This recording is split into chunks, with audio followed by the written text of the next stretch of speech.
The wind had been a malicious whisper all morning, lifting the red dust from the Arizona earth and tasting it against the canvas of the wagon.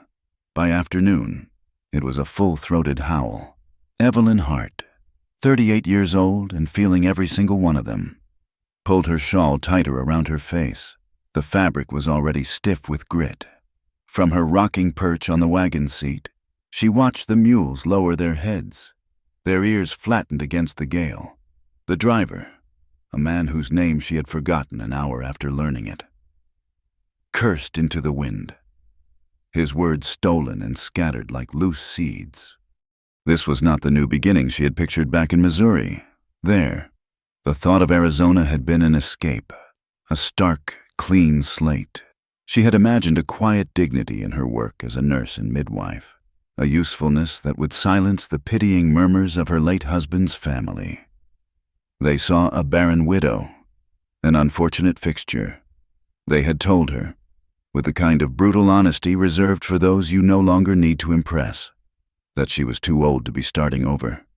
The words had followed her for 1,000 miles, echoing in the rattle of the wagon wheels. Now, the wind seemed to scream them back at her. Too old, too late. The sky, once a brilliant, unforgiving blue, had turned a bruised orange. The sun was a tarnished coin swallowed by the haze. Visibility shrank until the wagon ahead was a lurching ghost. The world became a suffocating swirl of sand and noise. It was inside this chaos that the attack came. They were not a war party, not a band of thieves. They were shadows on horseback, their forms distorted by the sandstorm. They moved with a terrifying economy, ignoring the passengers cowering in the wagons, ignoring the mules. One of them, broad and menacing, rode straight for the lead wagon's lockbox, the one containing the mail, the payroll for the railroad crew, and, most importantly, the settlers' land patents and the territorial deeds held in trust for the Dene families who had lived on this land for generations. A gunshot cracked, sharp and flat against the wind's roar. It was not aimed to kill, but to command. The driver of the lead wagon slumped, clutching a bleeding arm. The shadow riders pried the box from its mooring and smashed it open on the ground. They did not take the money. They took the papers, bundles of them tied with string, and tossed them onto a growing bonfire fueled by a flask of oil and the relentless, oxygen-rich wind. Flames leapt up, a furious yellow against the red gloom, consuming the carefully penned words that meant home, future, and belonging. Panic erupted. The other drivers fought to control their teams as the smell of smoke and fear sent the animals into a frenzy. Evelyn's own driver leaped from his seat and scrambled under the wagon, leaving her alone and exposed. For a moment, she was frozen, the old Missouri voices of doubt screaming in her ears. A foolish woman, chasing a foolish dream. Then, through the swirling dust, she saw a small shape tumble from the side of the trail. A girl no older than 16, her dark hair flying loose. One of the riders, wheeling his horse around, had knocked her down with casual cruelty. The girl's leg was twisted at an unnatural angle, and a dark stain was spreading on the sleeve of her tunic. Something inside Evelyn broke free of the fear. It was the nurse, the woman who had sat by countless bedsides, who had coaxed new life into the world and eased the passage of the old. This was not a question of age or new beginnings. This was a matter of a human being in pain. She slid from the high seat, her worn leather boots sinking into the soft dust. Keeping low against the wind, she moved toward the girl. The world was a blur of motion and screaming wind, the fire casting dancing, monstrous shadows. She reached the girl, whose dark eyes were wide with shock and pain. "It is all right," Evelyn said, her voice loud and steady, a strange calm settling over her. "Let me see." The girl flinched as Evelyn's hands, surprisingly gentle, probed the injured leg. It was broken, a clean snap of the tibia from the look of it. The arm was a deep gash, bleeding freely but not dangerously. As Evelyn tore a strip from her own petticoat to fashion a pressure bandage, a new figure materialized from the storm. He was not one of the attackers. He was on foot, moving with a silent, fluid grace that seemed to mock the clumsy chaos around him. He was dying. That much was clear from his high cheekbones and the dark, intelligent eyes that missed nothing. He was perhaps 32, his face lean and weathered, not with age, but with sun and worry. An indigo-colored scarf was tied around his forehead, its deep blue a startling slash of color in the monochrome world of dust. He carried no rifle, only a long knife at his belt. His gaze fell first on the girl, then on Evelyn, his eyes narrowing as he took in her torn petticoat and the determined set of her jaw. "Kiona," he said, his voice a low rumble that carried under the wind. He knelt, his movements economical and precise. He spoke to the girl in their own tongue, his words soft and reassuring. The girl, Kiona, answered weakly, her gaze flickering from him to Evelyn. He looked at Evelyn then, a long, appraising look. "You have skill," he stated. It was not a question. "I am a nurse," Evelyn replied, meeting his gaze without flinching. "Her leg is broken. It needs to be set properly." The man nodded, his attention already elsewhere. He scanned the scene, the burning papers, the panicked settlers, the shadowy riders who were now melting back into the storm as quickly as they had appeared. A flicker of something cold and hard passed through his eyes. He bent and scooped Kiona into his arms as if she weighed nothing. "They are gone," he said to Evelyn. "The town is not far. Can you walk?" Before she could answer, the air shifted. The wind, as if exhausted by its own fury, began to slacken. The red curtain thinned, revealing the carnage more clearly.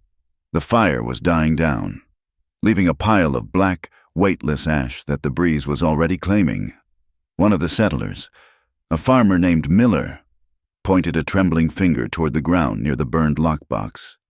"Look," he stammered. "That ain't right." Evelyn followed his gaze. There, in the damp sand where the oil had spilled, was a clear boot print. It was not the soft, rounded shape of a moccasin.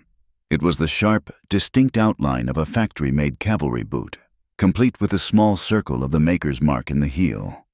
The dying man saw it too.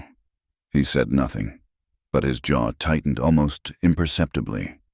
He held the injured girl closer, his dark eyes sweeping over the pale, frightened faces of the settlers. He knew what they were thinking. He knew who would be blamed. The rest of the journey to Dry Willow was a grim, quiet affair. The man, who introduced himself only as Ashki, walked alongside Evelyn. Kiona rested in a makeshift sling in one of the wagons, her pain eased by a small dose of laudanum from Evelyn's medical bag. Ashki, whose name the settlers shortened to Ash, said little, but his presence was a strange comfort. He moved with the land, not against it, and Evelyn found herself watching the way he scanned the horizon, the way he tested the direction of the breeze. He was searching for something, she realized, and his search was as relentless as the sun. Dry Willow was less a town than a scar on the landscape. A single dusty street was flanked by a dozen sun-bleached wooden buildings, all of them looking temporary, as if they might pack up and leave if a better offer came along. A half-finished railroad track cut through the edge of town, the steel rails gleaming with sweat under the newly emerged sun. A large sign proclaiming the future site of the Loomis Cattle Company and Rail Depot dominated the entrance to town, its fresh paint a bold declaration of ownership. Sheriff Clegg was waiting for them on the porch of his office, which doubled as the town jail. He was a large man, soft in the middle, his face florid and his eyes small and lazy. He listened to the settlers breathless, conflicting accounts of the attack with a bored expression, his gaze lingering on Ash and the injured Kiona. "Indians, you say," Clegg said, rubbing his chin. He did not look at Ash. "Burned the land papers. You say, all of them?" "All of them," Miller the farmer confirmed. "The company papers, the homestead claims, even the reservation deeds." Clegg's eyes flickered with something that might have been interest, but it was gone as quickly as it appeared. "Well, I'll look into it." His tone promised nothing. Ash spoke then, his voice quiet but clear. "The men who did this wore cavalry boots." Sheriff Clegg turned his slow gaze on Ash. "Is that a fact?" he asked, his voice dripping with condescension. "You must have sharp eyes, boy, sharper than anyone else's. It seems—" He dismissed Ash with a wave of his hand and turned back to the settlers. "Go on, get yourselves settled. Reverend Malone is expecting you all down at the church hall. He's got soup and blankets." Evelyn watched the exchange, a knot of unease tightening in her stomach. The law in this town, she suspected, was as shifting and unreliable as the desert sand. Ash met her eyes for a brief moment, and in his, she saw a shared understanding. He gave a slight nod, a silent acknowledgement of her help, before turning to arrange for Kiona's care among the small Daine community that lived on the edge of town. Evelyn made her way to the boarding house, a 2-story structure run by a woman named May, whose face was a roadmap of past hardships and dry humor. "Another one," May said, looking Evelyn up and down as she stood on the porch. "Figured you were on that wagon train. Heard the commotion. You the new nurse?" "Evelyn Hart," she introduced herself. "I am—" "Well, you'll have your work cut out for you," May said, leading her inside to a small, clean room. "Between the railroad accidents and this influenza that's creeping in, you won't be idle. And now this burning the deeds, that's Bart Loomis's brand of trouble, if you ask me." "Bart Loomis?" Evelyn asked, setting her bag down. The name was on the big sign. "Owns the biggest ranch, the rail contract, and Sheriff Clegg," May said, her voice low. "He's been trying to get his hands on that strip of land along the river for years. The land the government promised the Daine, and the same land the new homesteaders filed on. Funny how all those papers just went up in smoke, isn't it?" That evening, Evelyn sat by the window of her small room, looking out at the dusty main street. The setting sun painted the sky in brilliant strokes of orange and purple, a beauty so stark it was almost painful. In the distance, she could hear the faint, rhythmic clang of a hammer on steel from the railroad line, the sound of progress for some and the sound of encroachment for others.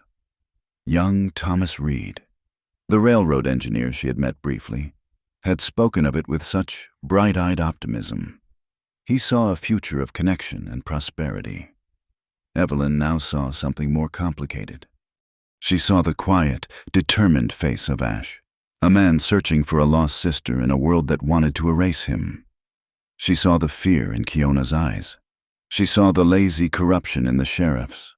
Her body ached from the journey, and her mind was weary from the shock of the day. The voices from Missouri whispered to her again.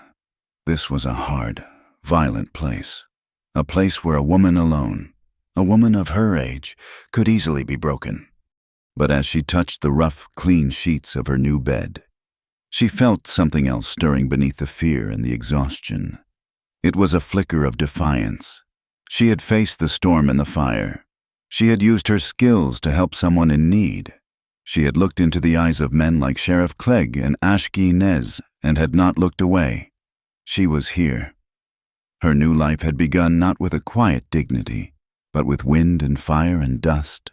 And for the first time in a very long time, Evelyn Hart felt she was exactly where she was supposed to be. The first few days in Dry Willow were a blur of work that settled deep into Evelyn's bones, a satisfying ache that pushed the Missouri voices to a distant murmur. She set the crushed fingers of a young Irish railroad worker, his face pale under a constellation of freckles as he tried not to cry out. She showed him how to keep the dressing clean, her movements efficient and her voice calm, a small island of order in his world of pain. She moved through the small, stuffy homes on the edge of town, dispensing quinine and cool cloths for children burning with fever. She saw the influenza in their glassy eyes and felt the raw fear coming off their parents in waves. In these moments, she was not a widow, not too old, not anything but a pair of capable hands and a steady presence. She was needed.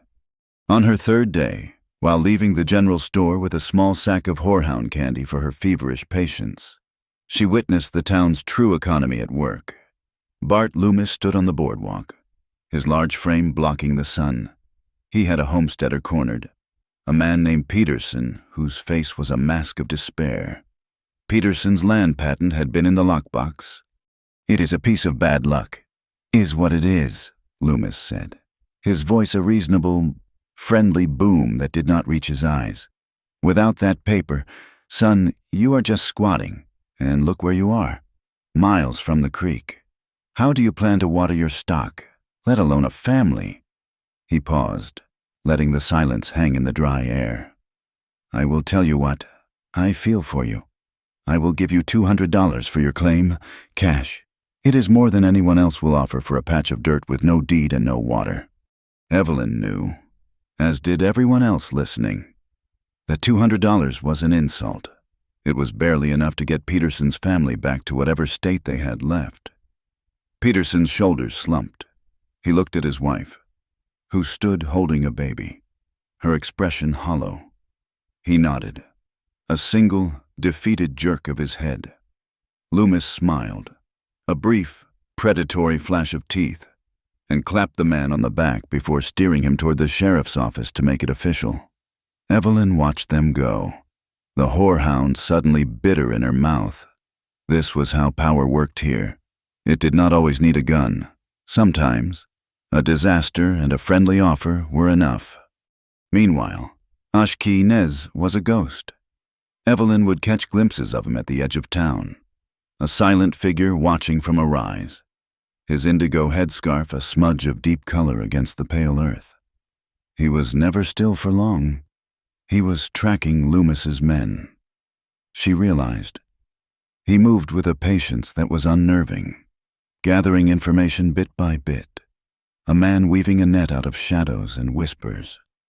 He was looking for his sister, but he was also hunting for the truth about the fire, a truth he seemed to know was buried deep beneath the town's foundations of greed and convenience. Sunday arrived, and the town gathered in the small wooden church. The heat was already building. Pressing in through the open windows, Reverend Malone, a man with a kind face and worried eyes, spoke of forgiveness and community. He urged his flock to stand together in these trying times, to not let suspicion poison their hearts. But as he spoke, his gaze kept sliding away from the front pew, where Bart Loomis sat with his wife, looking pious and respectable, and from Sheriff Clegg, who was sweating into his collar and looked bored by the entire proceeding. Evelyn sat near the back, and the whispers found her, light and sharp as insects. "That is the new nurse, a widow, they say. Past her prime?" "Is she not? What is a woman her age doing all the way out here alone?" "Looking for a husband. I expect, what else is there for her kind?" The words were small, petty barbs, but they found their mark, stirring the old insecurities she had worked so hard to quiet. She focused on the Reverend's words, on the earnest, pleading tone in his voice. He was a good man, she thought, but a frightened one. He wanted to believe in the goodness of his town, but he was afraid to look too closely at the rot setting in beneath the surface. After the service, as the congregation spilled out into the blinding sunlight, Sheriff Clegg and one of his deputies made their move. Ash was across the street, negotiating for a bag of grain at the livery. Clegg strode over, his deputy at his heels. "Nez," the sheriff barked, loud enough for everyone to hear. "We are still conducting an investigation into that fire on the trail. I will need to have a look at your things." Ash turned slowly. He said nothing. He simply stood, his stillness a challenge in itself, while the deputy clumsily rifled through his saddlebags. The man pulled out a bedroll, a small pouch of dried meat, a water skin, and a carving of a hawk, beautifully rendered in cottonwood. He found nothing. Of course, he found nothing. The search was not an investigation. It was a performance. It was a public declaration of who the suspect was, a way of planting the seed of guilt in the town's mind. Ash's expression never changed, but Evelyn saw the muscles in his jaw tighten, saw the cold fire that banked in his eyes. He endured the humiliation with a dangerous grace that was more intimidating than any outburst. When they were done, he simply repacked his bag, paid for his grain, and led his horse away without a backward glance. That night, the town was restless. The heat of the day lingered, and the air was thick with the smell of dust and cooking fires. A banjo played a tinny, cheerful tune from the saloon, a sound that felt jarringly out of place. Evelyn was sitting on the boarding house porch, finding a small measure of peace in the quiet creak of her rocking chair. Thomas Reed, the young railroad engineer, sat on the steps, his face etched with worry. "It is a mess, Miss Hart," he said, running a hand through his sandy hair. "Without those deeds, the homesteaders are in limbo. The railroad needs clear title to the land we are building on. Everything is stalled." "Mr. Loomis seems to be finding opportunities in the chaos," Evelyn observed quietly. Reed sighed. "He is, but the real problem, the one that keeps me up at night, is the water. All the official territorial survey maps were with those deeds. The ones showing the springs, the water tables, the aquifers. They are all gone." He gestured toward a small shack near the railroad tracks, its windows glowing with lamplight. "My office? All I have left are my own preliminary survey notes. They are the only real records of the water sources for 50 miles. As he spoke the words, a different smell began to snake through the air, sharp and acrid, cutting through the scent of wood smoke and dust. It was the smell of kerosene. And then, a sudden, hungry whoosh. A bloom of orange light painted the side of the saloon, and they both turned. Reed's office was no longer glowing. It was burning. They ran, joining the stream of people pouring out of the saloon and nearby houses. The fire was impossibly fast, the dry wood of the shack catching like tinder. Men formed a bucket brigade from the town well, but it was a futile gesture. The flames roared, consuming the small building, consuming Reed's precious notes, consuming the last record of the land's most valuable secret. And then, through the smoke and shouting, Sheriff Clegg appeared. He was not alone. He had Ash in his grip, one hand twisting the back of Ash's shirt, one of Loomis's ranch hands. A man with a shifty gaze named Calloway stood beside them, pointing a shaking finger. "I saw him, Sheriff," Calloway yelled over the noise. "I saw him running from the back of the shack, just before she went up. He is the one. He is the one who set both fires." The crowd turned, their faces lit by the fire, shifting from alarm to accusation. They had their culprit. It was simple. It made sense. The Indian. "And you," Clegg said, turning his attention to the horrified engineer. He shoved Ash toward his deputy. "You were in on it with him, were you not?" Reed gave him the layout, told him what to burn. "You are his accomplice." "What? That is insane," Reed stammered, his face white with shock. "I was here. I was on the porch with Miss Hart the entire time." Clegg's small eyes swung to Evelyn. He took a step toward her, his bulk blotting out the firelight. "Is that true, ma'am, or were you maybe distracted? Did you see this man?" He jerked his chin toward Ash, who stood rigid in the deputy's grasp. "Or any of his kind lurking around here tonight?" The entire town was watching her. The whispers from the church were a roar in her ears now. The meddling old widow. She could say nothing. She could nod, agree that she had been distracted, and melt back into the background. She could be safe. But then she saw the utter despair on Thomas Reed's face, and she saw the cold, defiant pride in Ash's. It was the same look he'd had during the search. He would not beg. He would not plead. He would let them hang him before he gave them that satisfaction. Evelyn took a slow breath, the smoky air burning her lungs. She looked directly at Sheriff Clegg. "Sheriff," she said, her voice clear and carrying in a sudden lull in the noise. "My work involves knowing the difference between a clean wound and a festering one. And right now, this town is starting to fester." She held his gaze. "Mr. Reed has been sitting on that porch, in my line of sight, for the past hour. If you are looking for stories, I suggest you find someone who writes fiction for a living." A stunned silence fell over the crowd. Sheriff Clegg's face purpled. He was not used to being challenged, especially not by a woman, and certainly not in public. He opened his mouth, then closed it again, momentarily speechless. He gave her a look of pure venom before turning and shoving Thomas Reed toward his deputy. "Lock them both up," he snarled. "We will sort this out in the morning." Later, after the fire had burned itself out and the crowd had dispersed into muttering clumps, Evelyn found Thomas Reed's landlord, who had let her into the young man's now sealed room at the boarding house.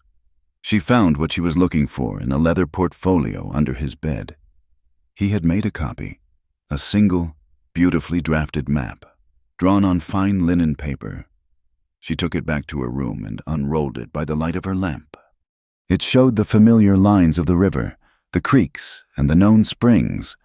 But there was a new addition, a large area shaded in blue, marked with Reed's precise, scholarly script. It was a massive underground spring, an aquifer, its location charted with exact coordinates. Evelyn traced its outline with her finger, her breath catching in her throat. The aquifer was not near Loomis's ranch. It was not on the homesteader's claims. It was centered directly beneath the ancestral winter camp of the Dunny. The fires, the accusations, the land grab. It was all a lie. The truth was not about land. It was about water. And Bart Loomis was willing to burn down the whole world to own it. The jailhouse reeked of stale sweat and despair. Evelyn clutched the rolled map inside her shawl, its crisp edges a secret reassurance against the fear coiling in her gut. She had gained entry by telling the sleepy deputy that Thomas Reed was in the throes of a violent fever and required immediate attention. A lie that came more easily than she would have liked. The deputy, eager to avoid any real work or contagion, had unlocked the cell door and retreated to his desk with a grumble. Inside, the air was thick and hot. Thomas Reed was pale, but with fear, not fever. Ash sat on the hard cot in the adjoining cell, seemingly at peace, but his stillness was that of a coiled snake, every muscle humming with potential energy. "They will hang you," Evelyn whispered, her voice a low, urgent tremor. "Or Loomis will have you killed in your cell. We have to leave, tonight." Reed looked from her to the bars, his expression hopeless. "Leave how the doors are barred, and the whole town thinks we are arsonists." Ash's dark eyes met Evelyn's. He had seen the map she held half concealed. He did not need to ask what it was. He simply nodded, a flicker of understanding passing between them. "The window bar on the west wall is loose," he said, his voice a quiet rumble. "The mortar is old. I have been testing it." It took them the better part of an hour, while Evelyn created a series of distractions, complaining loudly about Reed's worsening condition and demanding boiled water and clean rags from the deputy. Ash and Reed worked in the shadows. They used the leg of Reed's cot as a lever, grunting with muffled exertion, the scraping of metal on stone masked by Evelyn's performance. The bar finally came free with a low groan, leaving a gap just wide enough for a man to squeeze through. "You first," Ash said to Reed. "Move toward the dine camp. Tell no one but Kiona what has happened. She will be waiting." Reed hesitated, looking at Evelyn. "What about you?" "She will come with me," Ash said, his tone leaving no room for argument. "Go, now." Reed scrambled through the opening and vanished into the darkness. Evelyn took a deep breath and looked at Ash. A new fear, sharp and personal, pierced through her resolve. This was no longer about abstract justice. She was tying her fate to this silent, intense man. She was an outlaw. Ash moved with a speed and silence that was startling. One moment he was in the cell. The next he was through the window. He reached back, his hand strong and calloused, and pulled her through after him. They landed softly in the dust of the alley. Without a word, he took the lead, guiding her through a labyrinth of shadowed backways and moonless gaps between buildings.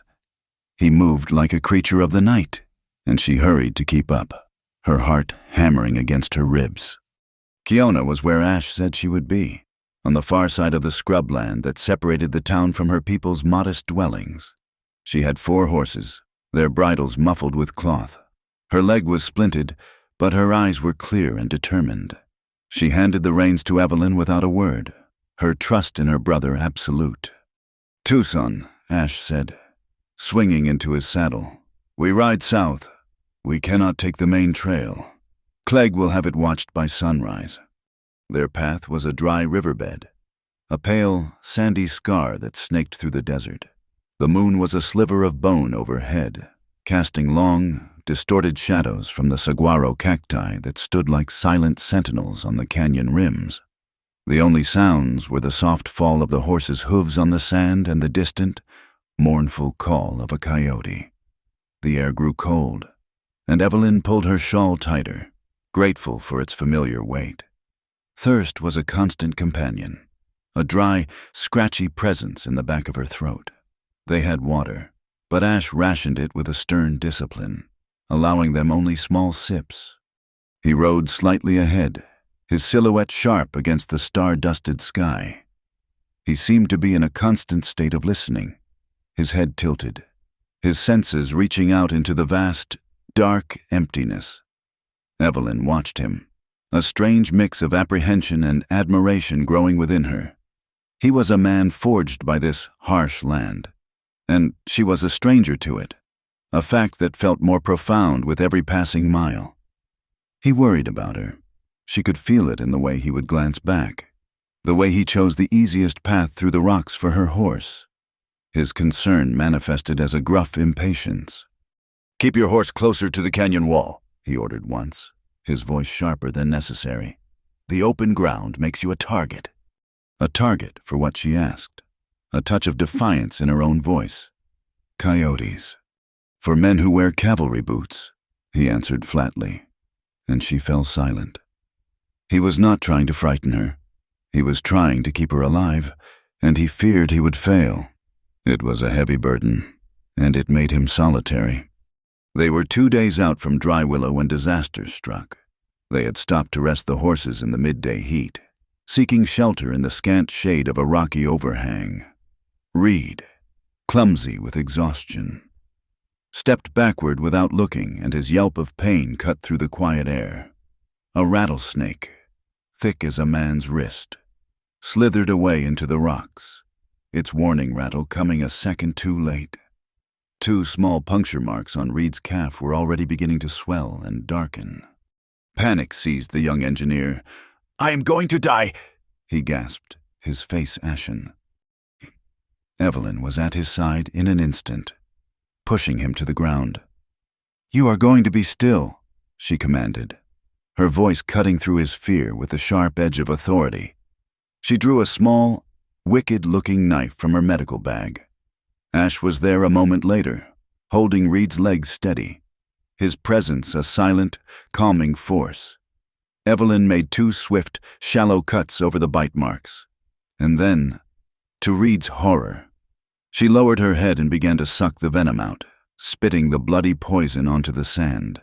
She worked methodically, her face a mask of concentration. When she was done, she cleaned the wound with carbolic acid that made Reed hiss with pain and applied a poultice of crushed herbs from her bag. "There," she said, sitting back on her heels, her breathing a little ragged. Now we pray it was not a full dose. She nursed him through the afternoon and into the evening, forcing water down his throat and keeping him cool with damp cloths. Ash watched her, his expression unreadable. He had seen healers among his own people, but he had never seen this combination of fierce competence and gentle care in one person. He had brought this woman into his world of danger, and instead of being a liability, she was proving to be the anchor that held them all together. That night, the attack came. They were camped in a narrow part of the arroyo, a small fire providing a pocket of warmth against the chill. Reed was sleeping, his fever having broken. Kiona was keeping watch. The first arrow hissed out of the darkness and thudded into a saddlebag not 3 feet from Evelyn's head.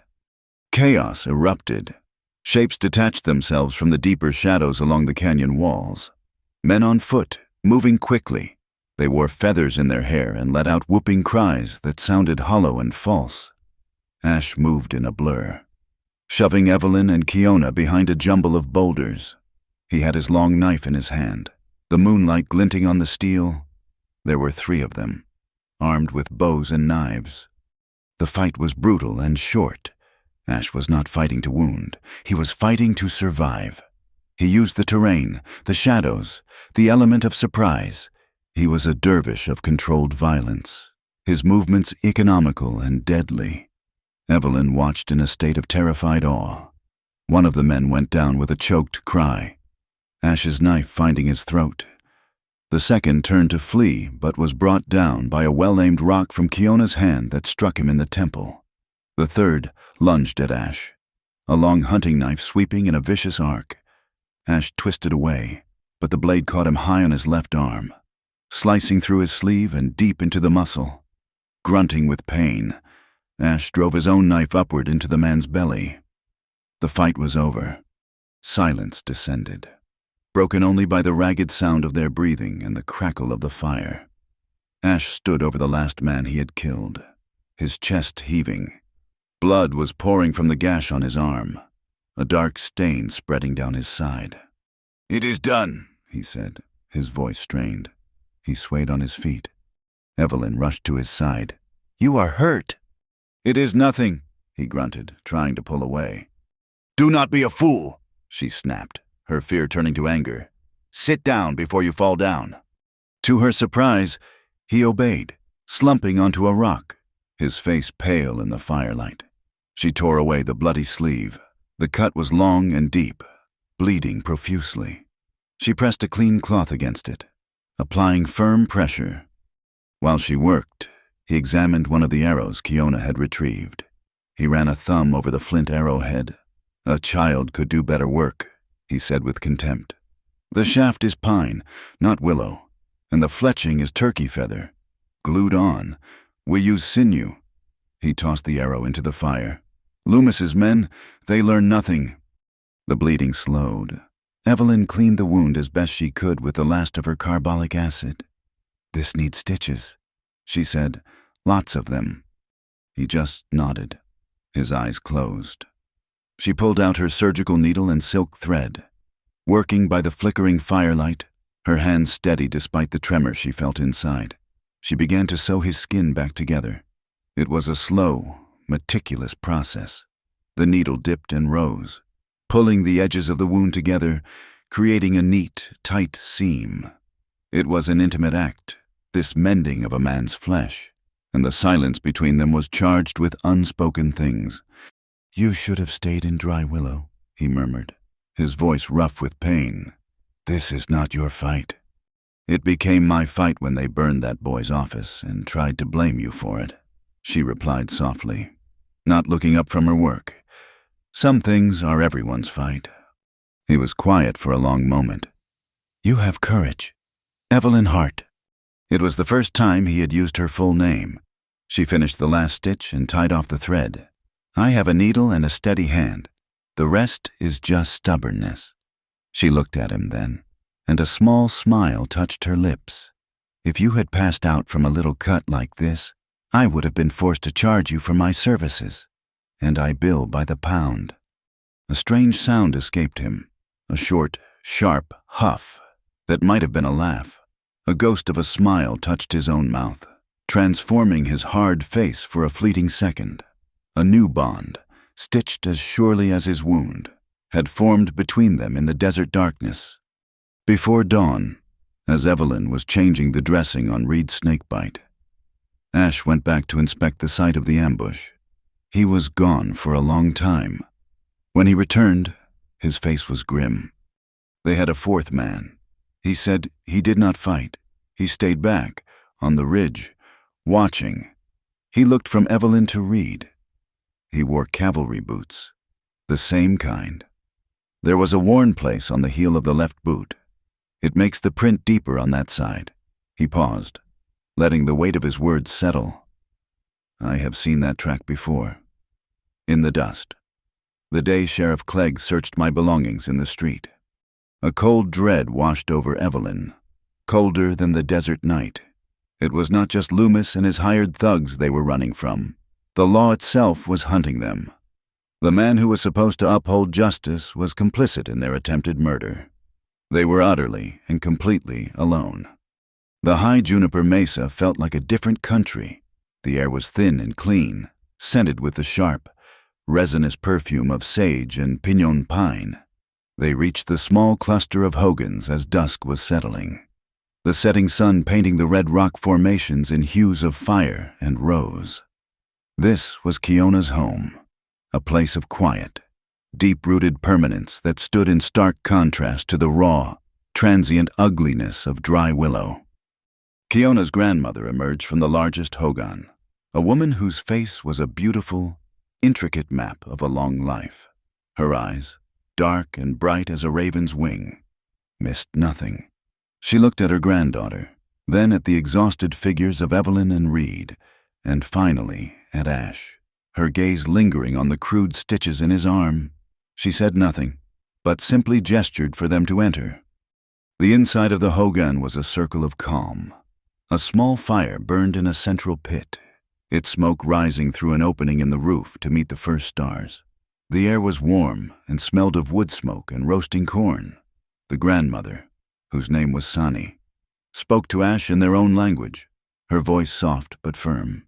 He answered quietly, his posture relaxing for the first time since they had fled the jail. Sani then examined his arm, her gnarled fingers surprisingly gentle. She clicked her tongue at Evelyn's stitching. It was not a sound of disapproval, but of professional assessment. She applied a dark, fragrant salve over the wound before rewrapping it in clean, soft buckskin. Later, after they had eaten a simple meal of corn stew and dried meat, Sani took a clay bowl, filled it with water from a large pottery jug, and offered it to Ash. He drank, then passed it to Kiona. Kiona passed it to a still weak Thomas Reed, who drank gratefully. Reed then hesitated before offering the bowl to Evelyn. Their eyes met over the rim. This was more than just a drink of water. It was an invitation, a gesture of inclusion.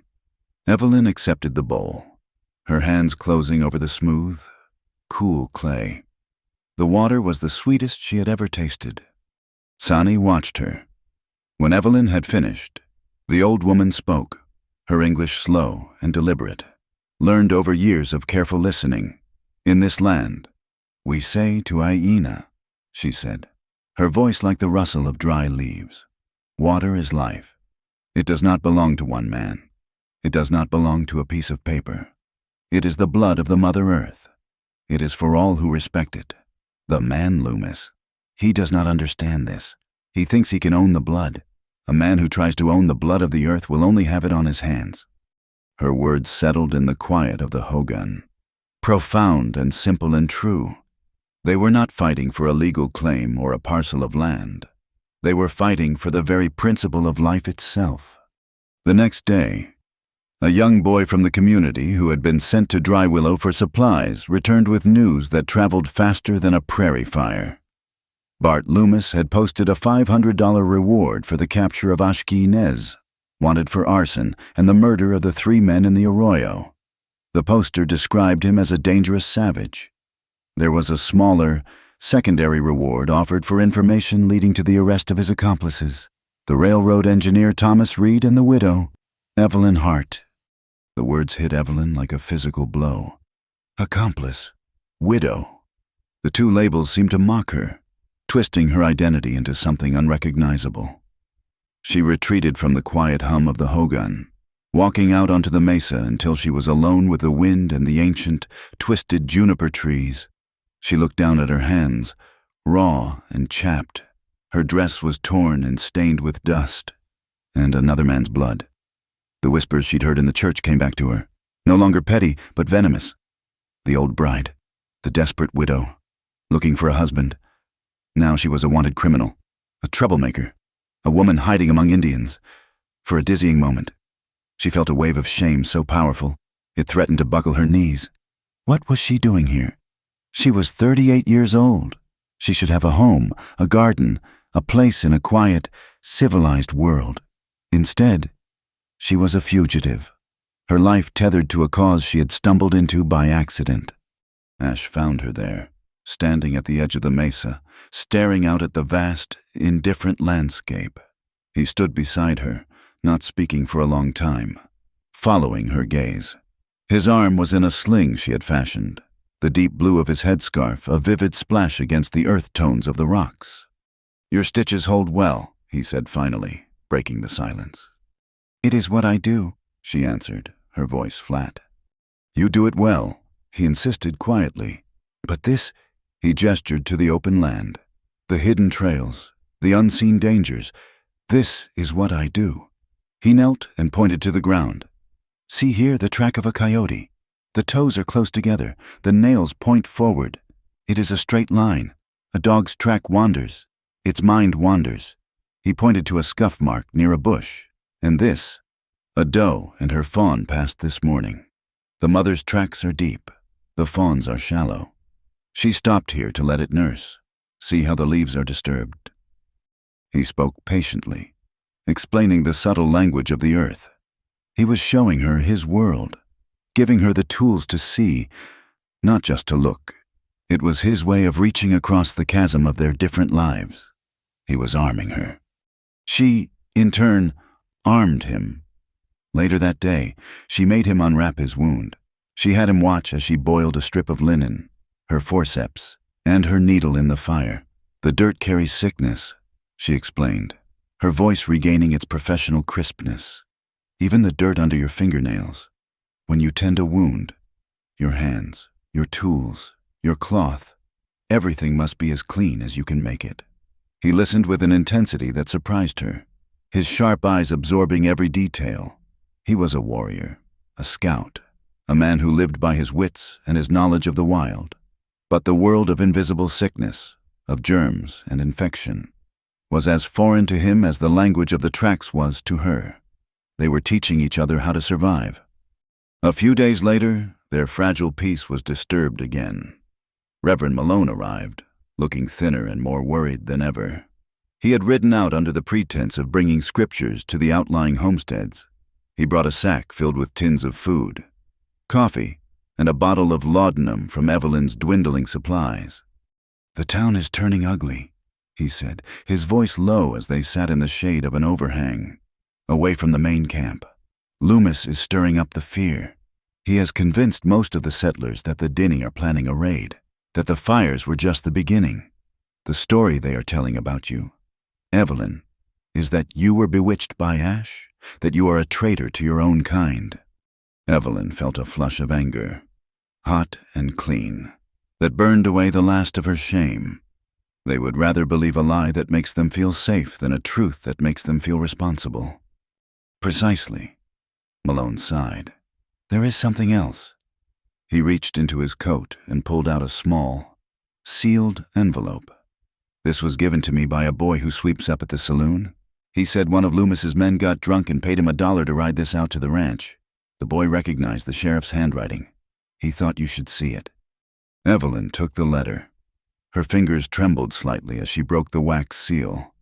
The note was from Clegg to Loomis, its message scrawled in a hasty, barely legible hand. It read, "Bart, the plan is set. Tomorrow night, Calloway and 2 others will hit the Peterson homestead. Not to hurt anyone, just to make a mess and take some livestock and tools. We will plant the goods in the old camp by the river. That will give us the reason we need. By the time the territorial marshal gets here, it will all be over, and the land will be clear. The savages will have shown their true colors. Burn this sea." Evelyn read it twice, her blood running cold. This was it, the final piece.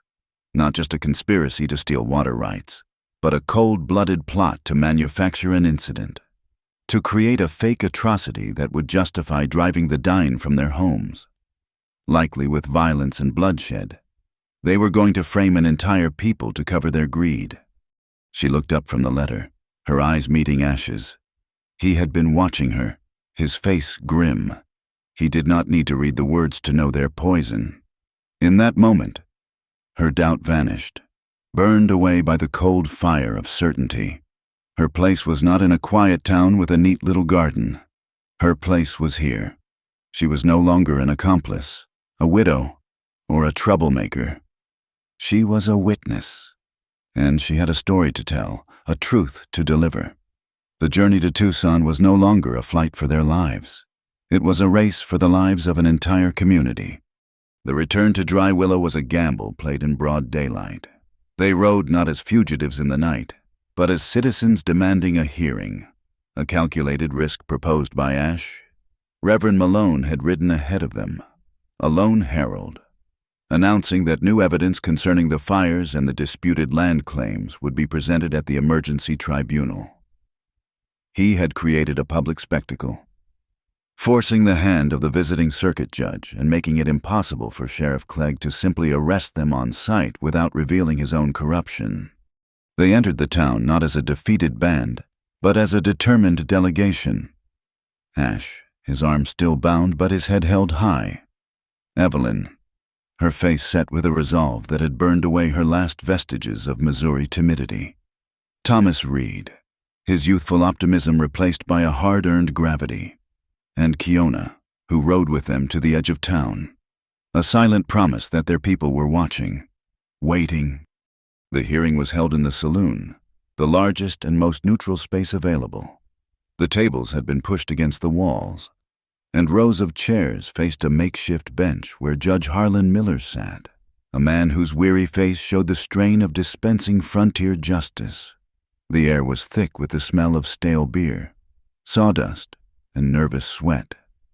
A single, large fan turned lazily overhead, its rhythmic squeak a maddening counterpoint to the tense silence. The whole town, it seemed, was present. Homesteaders with worried faces, railroad workers reeking of sweat and iron, and Bart Loomis, who sat in the front row flanked by his lawyer, looking as confident and immovable as a mountain. Sheriff Clegg stood near the door, feigning a bored impartiality, but his eyes, small and watchful, never left them. Thomas Reed was called first. He spoke clearly and precisely, his engineer's mind laying out the facts like railroad ties. He presented his hand-drawn copy of the map, unrolling it on the judge's bench for all to see. He explained the science of the aquifer, the geological formations, the estimated volume of the water source that lay hidden beneath the Dine lands. "This is not merely a spring, Your Honor," Reed concluded. "It is a reservoir, the only significant, sustainable water source in this entire quadrant. To grant exclusive access to one party, be it a rancher or a railroad, would be to condemn everyone else in this valley to thirst and ruin." Loomis's lawyer, a slick man from back east, rose to cross-examine him. He dripped sarcasm. "Mr. Reed, is it not true that you were recently dismissed from your position with the railroad? And is it not also true that you are currently under suspicion for the very arson that destroyed the original maps you claim this document replicates?" "I was not dismissed," Reed answered, his voice steady, "and I am only under suspicion because Sheriff Clegg chose to arrest me based on the word of a known associate of Mr. Loomis, the man who stands to gain everything from this tragedy." Next, Evelyn was called. She walked to the front of the room, acutely aware of every eye upon her. The whispers followed her, the same venomous gossip, now amplified by her association with Ash. She ignored them. She spoke of the day of the sandstorm, of the attack on the wagon train, of the cavalry boot print left in the dust. She confirmed that Thomas Reed had been with her on the boarding house porch at the exact moment his office caught fire. The lawyer rose again, a smug smile on his face. "Miss Hart, you are a widow. Are you not a woman of a certain age, all alone out here on the frontier? Some might say a desperate woman. Is it not possible that your affections for this young engineer, or perhaps for the fugitive Indian you seem so fond of, have clouded your judgment that you would say anything to protect them?" Evelyn felt a hot surge of fury. She looked not at the lawyer, but directly at Judge Miller. "Your Honor," she said, her voice ringing with a clarity that cut through the stuffy room, "I have spent my life tending to the truth of the human body. I know the difference between a healthy limb and a gangrenous one. I am looking at this town, and I am telling you, there is a sickness here." She then turned her gaze to the lawyer. "My affections have nothing to do with the fact that your client's greed is poisoning this valley. The law you men have built here has a distinct odor, sir, and it smells entirely of bull." A shocked murmur rippled through the crowd. Judge Miller banged his gavel, his own lips twitching with a suppressed smile. "That is enough. Miss Hart, your point is made." Finally, Ash was called. He walked forward, his presence commanding a different kind of attention. He did not look like a fugitive or a savage. He looked like a man who belonged to the land they were all fighting over. "I was a scout for the United States Army," Ash began, his voice low and even. "I know the difference between the tracks of a shod horse and an unshod one. The men who burned the wagons wore boots. The men who attacked us in the arroyo were not dine. Their arrows were poorly made. Their tactics were clumsy. They were white men, dressed up to look like my people." Loomis's lawyer leapt to his feet. "Objection! Your Honor, this is outrageous. On what grounds does this man have to testify at all? He is not a citizen. He pays no taxes. He holds no deed recognized by this court. His words have no legal standing." A heavy silence fell. The squeaking fan seemed to grow louder.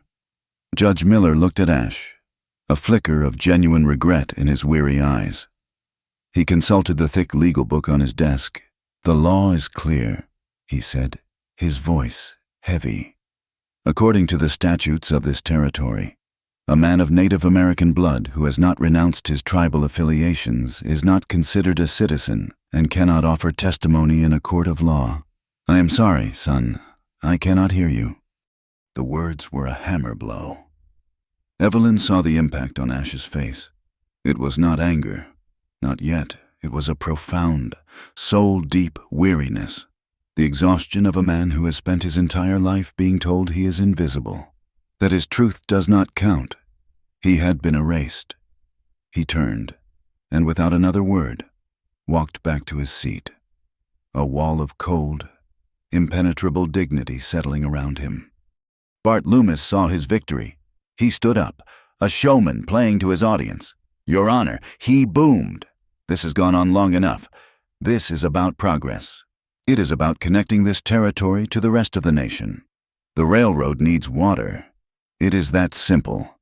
He reached into a heavy leather satchel and pulled out a canvas bag, which he tossed onto the table in front of the judge. It landed with a heavy, metallic thud. "There is $5,000 in gold coin, a donation to the territorial treasury, in exchange for the undisputed water rights along the proposed rail line. It is a generous offer. It will build schools. It will build roads. It will build a future." The sight of the gold silenced the room. It was a brazen, obscene gesture, a declaration that justice was for sale. The scales of justice, Evelyn thought bitterly, had just been weighed down with a bag of money. The homesteaders who had hoped for a fair hearing now looked defeated. What chance did their meager claims have against such wealth? Evelyn knew, in that moment, that the map was not enough. Their testimony was not enough. There was only one thing left. She stood up. "Your Honor, there is one more piece of evidence. A letter, written by Sheriff Clegg, to Mr. Loomis."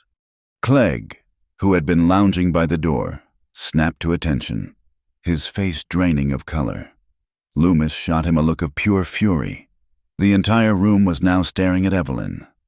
"A letter," Judge Miller repeated, leaning forward. "Concerning what?" "Concerning a plan," Evelyn said, her voice steady and loud.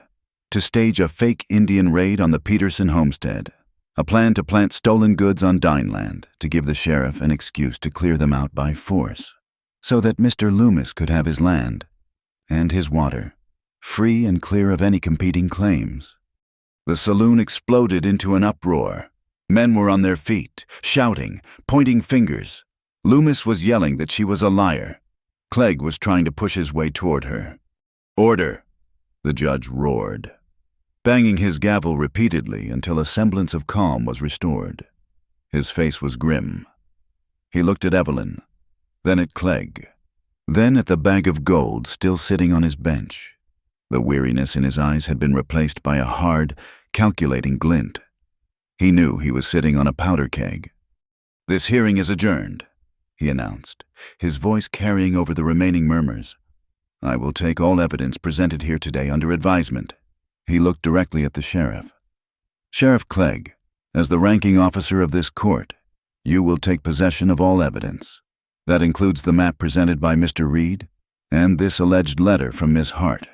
You will hold them in a secure location until I reconvene this hearing in Tucson in 1 month's time.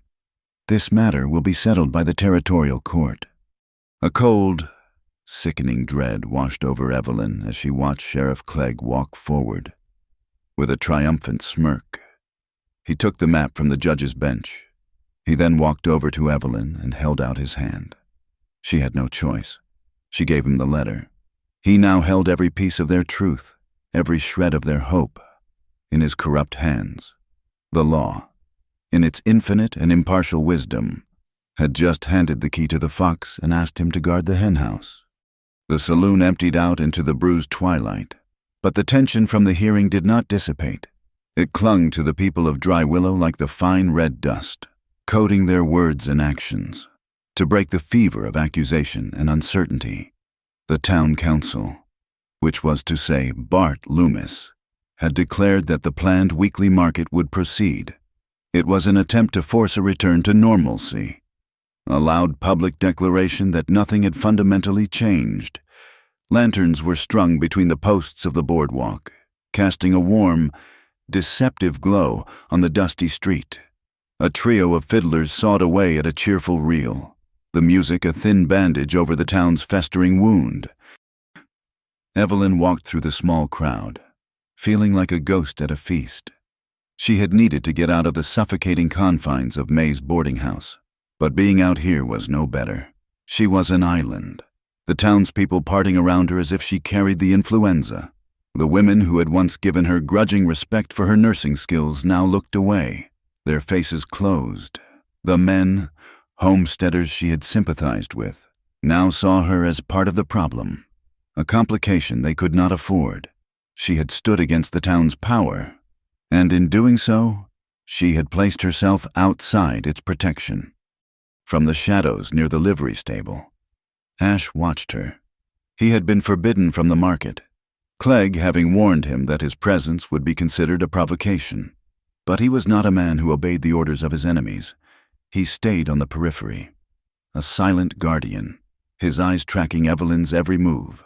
He saw the isolation that surrounded her, the invisible wall the town had built, and a cold, slow anger burned in his chest. It was a different kind of anger than he felt toward Loomis. This was for the injustice of her position, for the courage she had shown being repaid with shunning. Evelyn stopped at a stall selling dried apples, pretending an interest she did not feel, simply for something to do with her hands and her gaze. It was then that a small group of young women, daughters of the town's more prosperous merchants and ranchers, approached her. They were led by a girl named Sarah, whose father owned the mercantile. They moved with the predatory confidence of a wolf pack that had scented a weakened animal. "Good evening, Miss Hart," Sarah said, her voice syrupy sweet. "Shopping for your trousseau, I hear congratulations are in order." Her friends tittered, their laughter sharp and cruel. Evelyn stiffened, but said nothing. "It must be so exciting," another girl chimed in. "To be a bride at your age, it gives the rest of us such hope. It seems it is never too late to catch a man, if you are not too particular about his kind." The insult was plain, a double-edged barb aimed at both her age and her association with Ash. The fiddles faltered as people turned to watch the unfolding drama. Bart Loomis, holding a cup of whiskey near the saloon doors, saw his opportunity. Now, girls, leave the poor woman alone," Loomis called out, his voice carrying across the square. His tone was one of mock sympathy, but his eyes were alight with malice. "Can you not see she is a romantic figure, Dry Willow's very own desert flower, a little wilted, perhaps, a little past the bloom, but a flower nonetheless?" A wave of laughter, louder this time, swept through the crowd. It was cruel and dismissive, the sound of a community turning on one of its own. Evelyn felt a flush of heat creep up her neck, a deep, burning humiliation that was worse than anything she had endured in Missouri. She was trapped in the warm glow of the lanterns, every eye on her, a specimen pinned for public amusement. She wanted to turn and run, to hide herself away in the darkness, to simply disappear. And then, a figure detached itself from the shadows. Ash walked into the light. He did not hurry.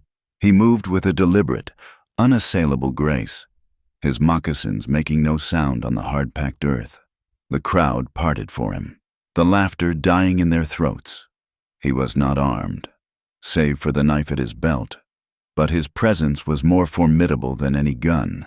He walked directly to Evelyn, ignoring Loomis, ignoring the giggling girls, ignoring the entire gawking town. He stopped in front of her, and the world seemed to shrink to the small space between them. The only sounds were the suddenly loud squeak of the saloon fan and the distant cry of a night bird. He looked at her, and in his dark eyes she saw none of the pity or scorn that surrounded her. She saw a shared understanding, a quiet fire of defiance. Then he reached out and took her hand. His grip was firm and warm, a solid living anchor in a sea of contempt. He turned his head then, his gaze sweeping over the silent crowd until it landed on Bart Loomis.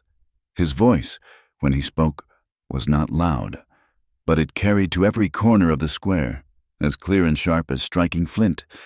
The bride was laughed at for her age. He said, his words a cold, flat statement of fact.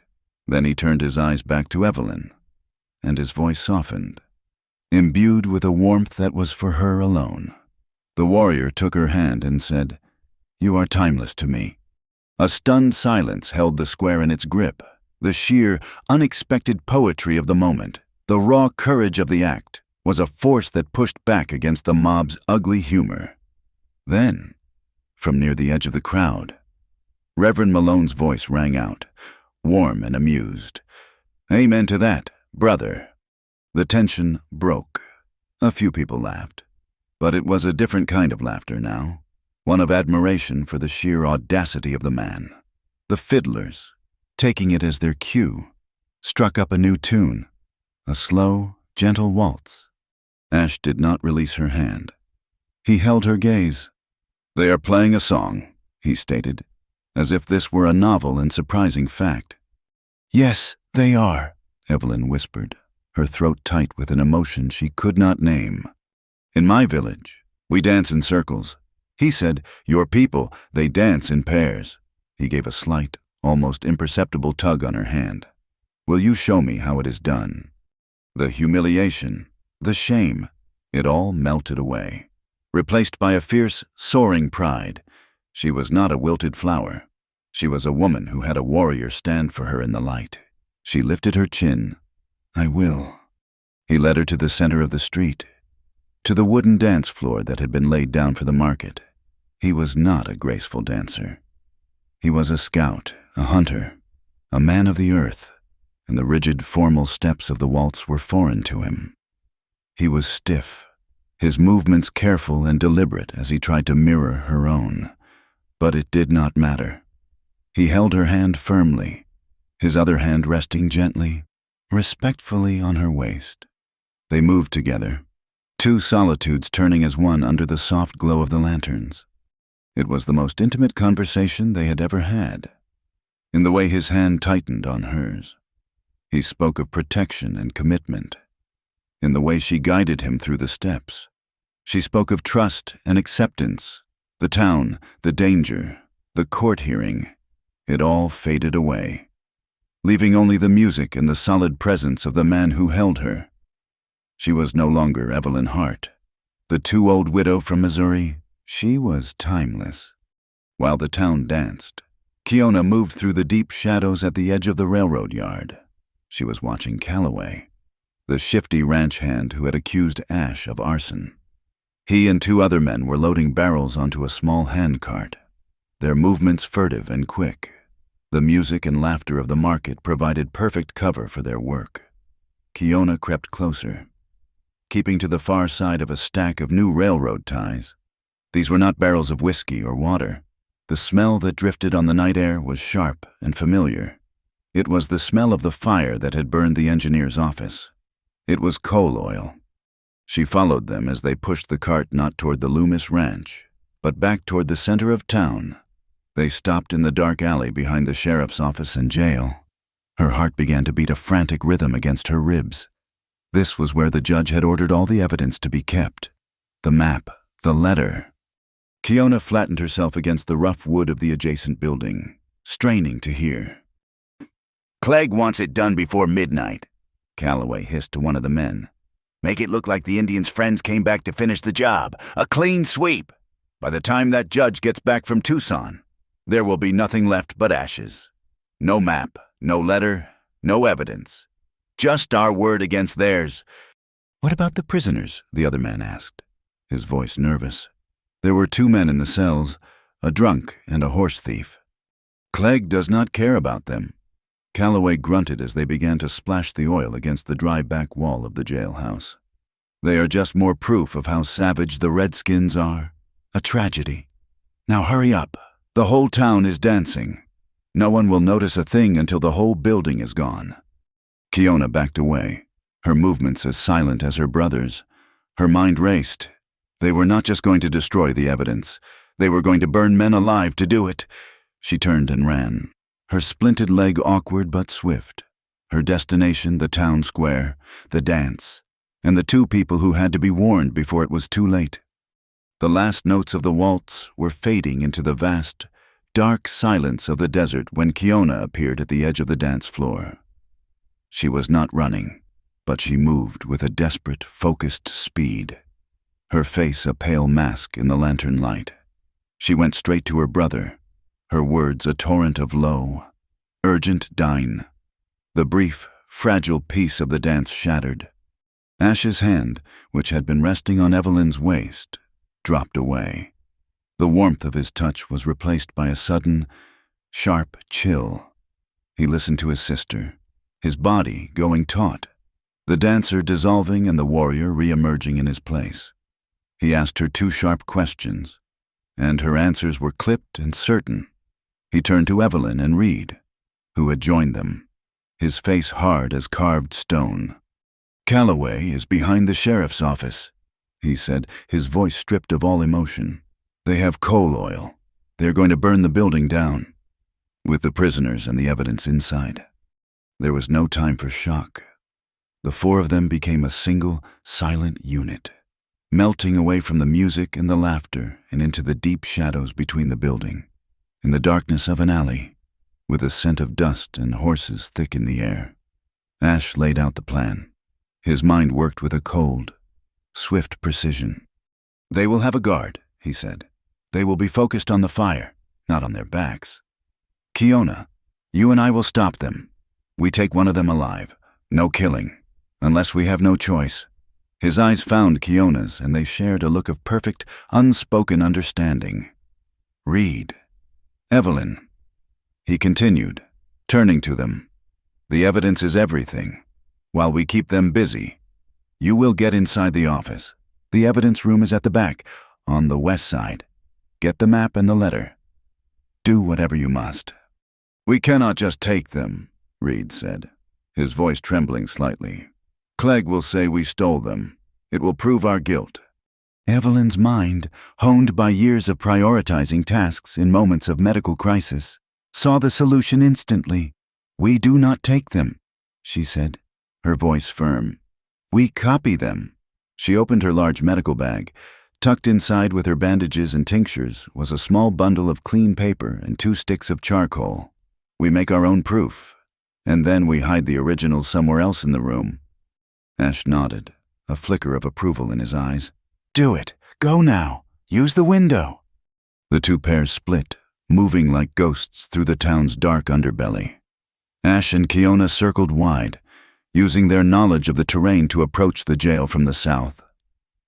Evelyn and Reed crept along the backs of the buildings, their path lit by thin rectangles of light from the saloon windows. The evidence room window was high and narrow. Reed, using a small pry bar from the toolkit he always carried, worked at the frame. The wood was old and soft, and it gave way with a low groan. He hoisted Evelyn up first, her skirts catching for a moment before she tumbled inside, landing with a soft thud on the dusty floor. He followed a moment later. The room was pitch black and smelled of decaying paper and mice. Reed fumbled his way to the door and slid the bolt home. A flimsy defense, but a necessary one. A sliver of moonlight from the high window gave them just enough light to see by. They found the evidence box on a large table, its lid unsecured. Inside lay the map and Clegg's letter. They worked with a desperate, silent haste. Reed, his draftsman's hand surprisingly steady, began to copy the letter, his charcoal stick scratching softly in the quiet. Evelyn spread the map on the floor and began to trace its vital lines, the contours of the land, the precise location of the aquifer, the secret heart of the valley. Outside, in the alley, the air was thick with the fumes of coal oil. Calloway and his 2 men had finished their work. The back wall of the jail was dark and slick with the flammable liquid. One of the men held a lantern, its flame dancing, ready to be thrown. They never saw Ash. He came out of the absolute blackness beneath a set of wooden stairs. He moved with a brutal efficiency. The man with the lantern was his first target. An arm snaked around his throat, cutting off his air, while Ash's other hand wrenched the lantern away and set it safely on the ground. The man went limp without a sound. Calloway spun around at the faint scuff of a boot, his hand going for the pistol tucked in his belt. As he turned, a rock, thrown with incredible force and accuracy by Kiona from the roof of the livery, struck him squarely in the gun hand. He cried out in pain, his fingers going numb, the pistol clattering to the dirt. Before he could recover, Ash was on him, a whirlwind of hard muscle and focused rage. The fight was a grunting, ugly affair, all knees and elbows in the close confines of the alley. The 3rd man, seeing his companions fall, turned to run. Kiona dropped from the low roof, landing as lightly as a cat, blocking his path. She held a long, heavy piece of scrap wood in her hands like a quarterstaff.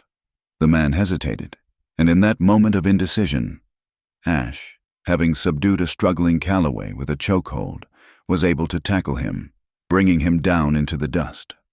Inside the evidence room, a key scraped in the lock. Evelyn and Reed froze, their work half finished.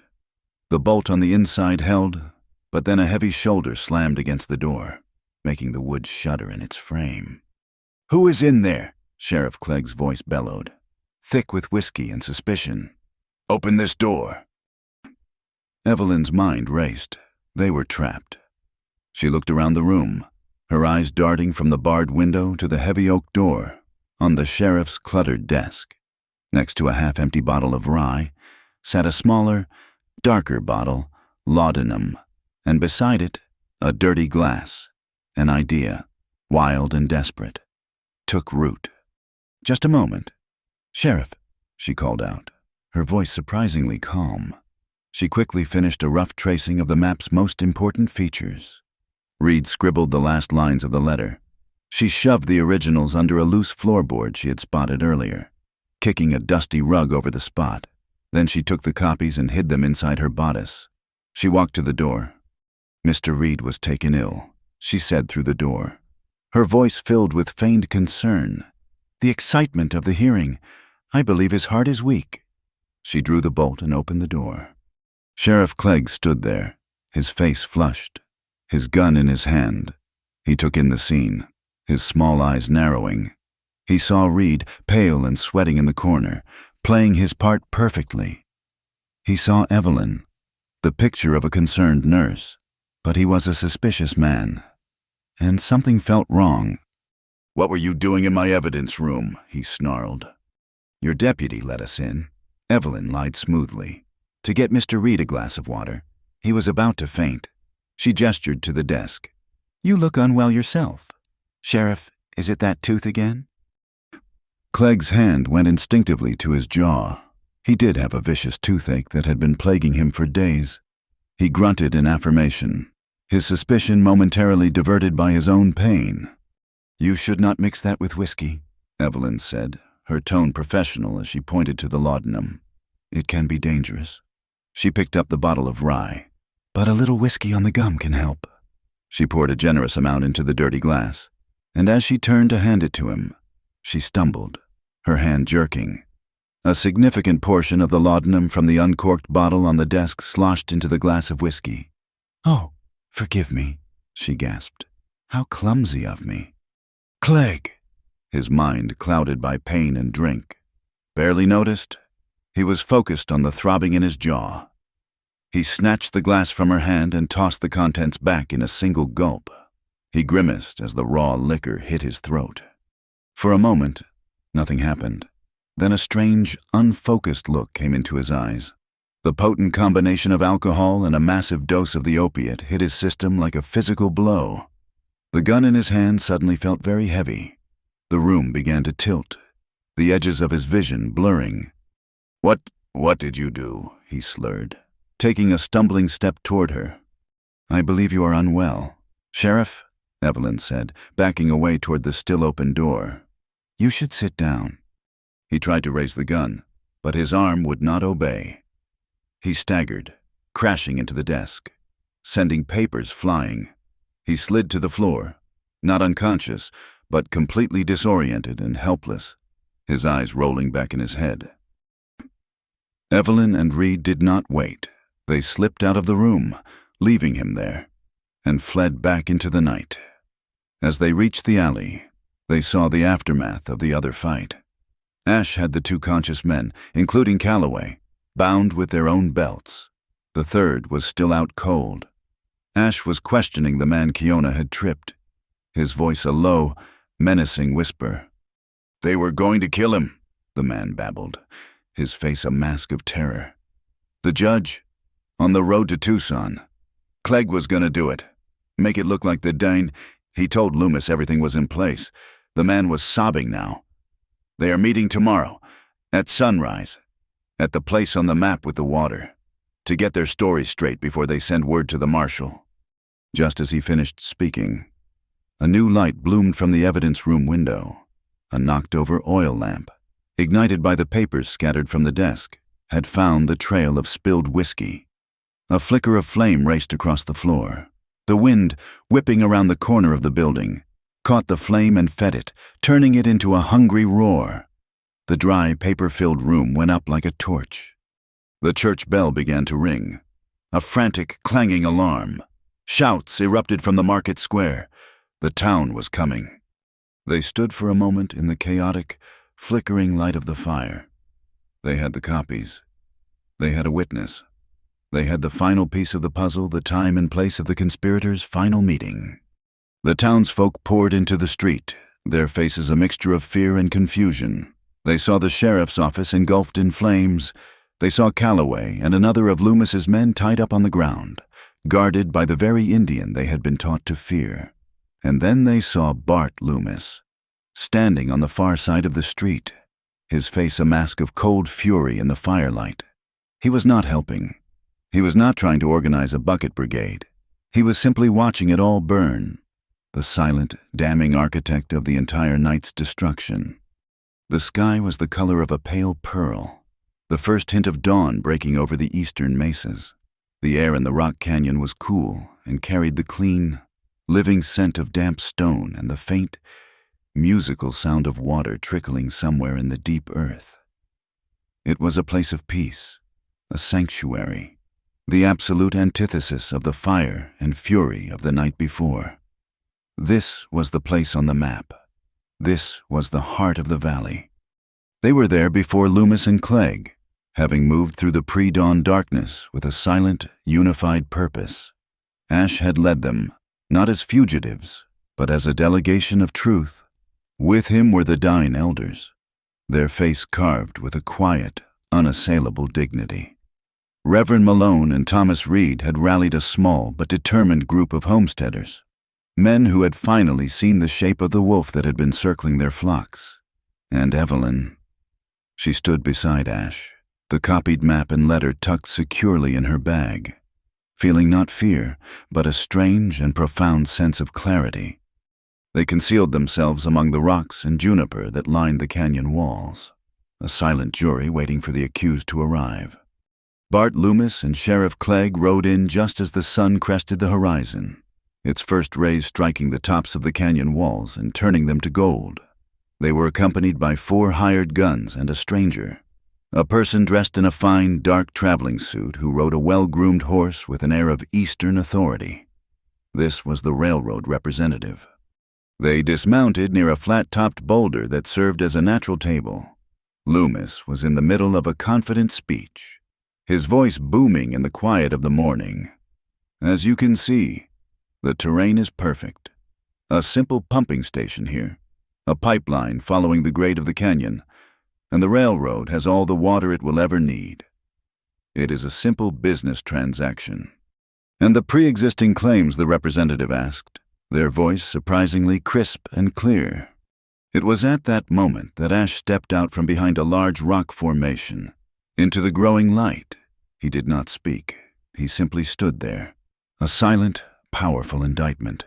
Then, from all sides, the others emerged, the homesteaders, their faces grim, holding their farm tools and hunting rifles not as a threat, but as a statement. The elders, who stood together, their presence a testament to centuries of belonging to this land. And finally, Evelyn, Reed, and Malone, who walked forward to join Ash in the center of the canyon floor. Loomis's face went through a rapid series of transformations from shock to disbelief to a final, settling mask of pure rage. Clegg's hand immediately went to the butt of his pistol, his eyes darting around like a cornered rat. "What is the meaning of this?" Loomis demanded, his voice a low growl. "It is a community meeting, Mr. Loomis," Reverend Malone said, his voice calm but unyielding. "Something this town has been sorely lacking." Thomas Reed stepped forward, carrying a strange contraption of wood and weighted line. He and 2 of the homesteaders went to a deep fissure in the rock face, a place where the air felt cooler, damper.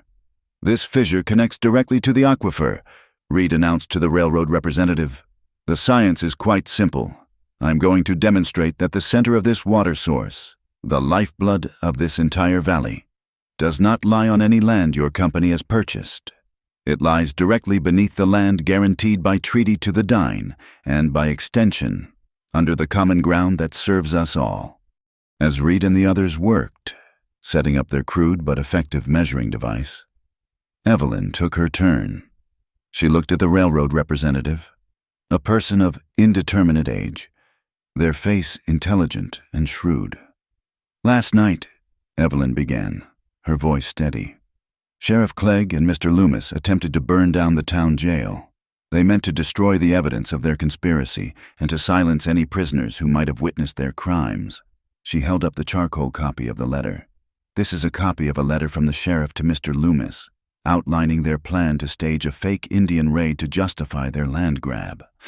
The representative took the paper, their eyes scanning the words quickly. A muscle tightened in their jaw. "It is a lie," Clegg sputtered, his face a blotchy red, a fabrication by a hysterical woman and a savage. The final piece of their case came from Calloway, whom 2 homesteaders now pushed forward from the rocks.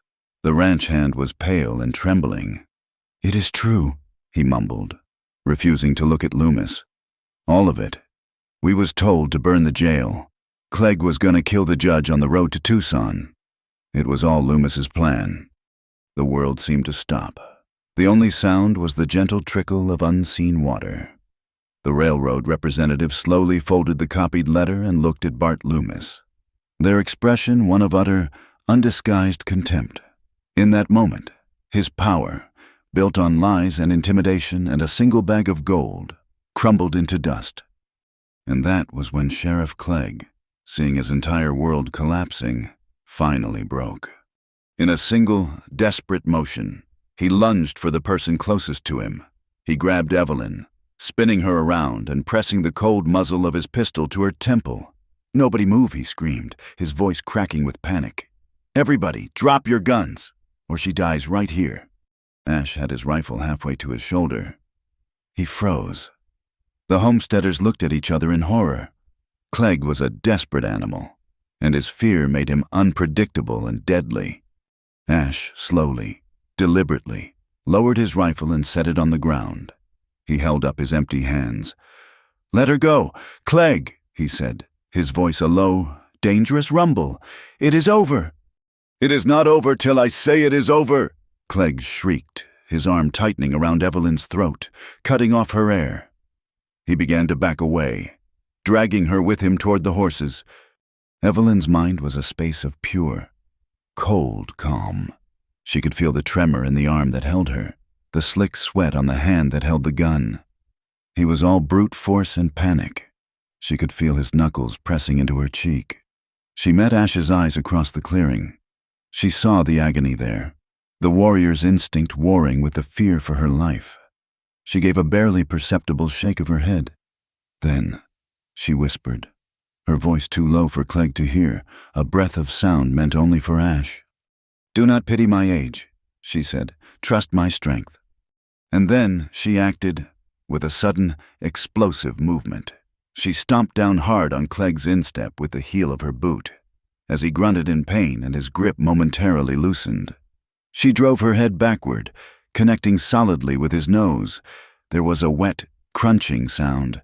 At the same instant, she grabbed his gun hand with both of her own, twisted her body, and bent his wrist back at an unnatural angle. She was a nurse. She knew exactly which bones were there and which way they were not meant to bend. A scream of pure agony tore from Clegg's throat. His fingers spasmed open, and the gun fell. Ash was already moving. He crossed the space in 2 long strides, scooping up the fallen pistol and kicking the sheriff's legs out from under him. Clegg collapsed to the ground, clutching his broken wrist and moaning. In the confusion, Bart Loomis made a run for it. He scrambled up the rocky side of the canyon, trying to reach the trail above. His fine city boots, however, were not made for climbing. He slipped on a patch of loose gravel, his arms windmilling, and with a cry of terror, he slid over the edge of a short, sheer cliff, disappearing from view. For a heartbeat, everyone thought he had fallen to his death, but then a cry for help, thin and desperate, echoed up from below. Ash ran to the edge and looked down. Loomis had not fallen far. He was clinging by his fingertips to a narrow ledge about 20 feet down, his face white with terror, his legs dangling over a much deeper drop. The homesteaders and elders gathered at the edge. A dark, satisfied murmur went through some of the men. It was justice. Let him fall. Ash looked at the man dangling from the ledge, the man who had tried to destroy his people, who had hunted him, who was responsible for the disappearance of his sister. He saw the raw terror in Loomis's eyes. He could turn and walk away. He could let gravity and justice do their work. But then he glanced back at Evelyn, who was standing, breathing heavily but unharmed, her face expressing a quiet, absolute faith in him. He turned back to the cliff. He began to unwind the rope he carried coiled over his shoulder. One of the elders put a hand on his arm. "He is not worth it," the old man said softly and dying. "It is not for him," Ash answered in the same language. "It is for me." He secured the rope and lowered himself down the rock face. He reached Loomis, who was sobbing now, his strength failing. Ash secured the rope around the larger man's chest and gave the signal. The homesteaders, shamed into action by his courage, pulled together, hauling the sputtering, terrified cattle baron back onto solid ground. He lay on the rock, weeping like a child. Ash stood over him, not with hatred, but with a kind of weary pity. He had not saved the man's life for his own sake, but to deliver him to a justice that was cleaner and more enduring than simple revenge. The railroad representative, who had watched the entire scene unfold with a stunned expression, finally stepped forward. They removed their hat, and a cascade of dark, coiled hair fell to their shoulders. She was a woman. She looked at the assembled crowd, at the disgraced sheriff, the broken cattlemen, and the quiet, dignified group of homesteaders and dine. She looked at Thomas Reed, at Reverend Malone, and finally at Evelyn and Ash. "The Union Pacific Railroad does not do business with murderers and thieves," she announced, her voice ringing with authority. She walked over to Reed and took the piece of paper on which he had been recording his measurements. "And we do not build on stolen land or with stolen water." She signed her name at the bottom of the page with a flourish, As of this moment, the railroad formally withdraws its petition for the water rights to this spring. We will find another route. This document will serve as our official testimony that this water source is to be preserved as a resource for the entire community, to be managed jointly by the citizens of Dry Willow and the Dine people. My report to the territorial marshal will reflect everything I have seen here today. A cheer went up from the homesteaders. The Dine elders nodded slowly, a deep, quiet acknowledgement of a victory that should never have needed to be fought for. In the cool morning air, with the sound of water trickling from the rock, a fragile, hard-won peace finally settled over the canyon. The wheels of justice, once they finally began to turn. Ground exceedingly fine, the trial in Prescott was swift and decisive. Faced with the unshakable testimony of the railroad representative, the confession of his own hired man, and a jury of territorial citizens with little patience for the machinations of would-be cattle barons, Bart Loomis was convicted of embezzlement, conspiracy to commit arson, and incitement to riot. His face, as they led him away to begin a long sentence at the territorial prison, was not that of a fallen king, but of a baffled merchant who could not understand why his money had suddenly lost its value.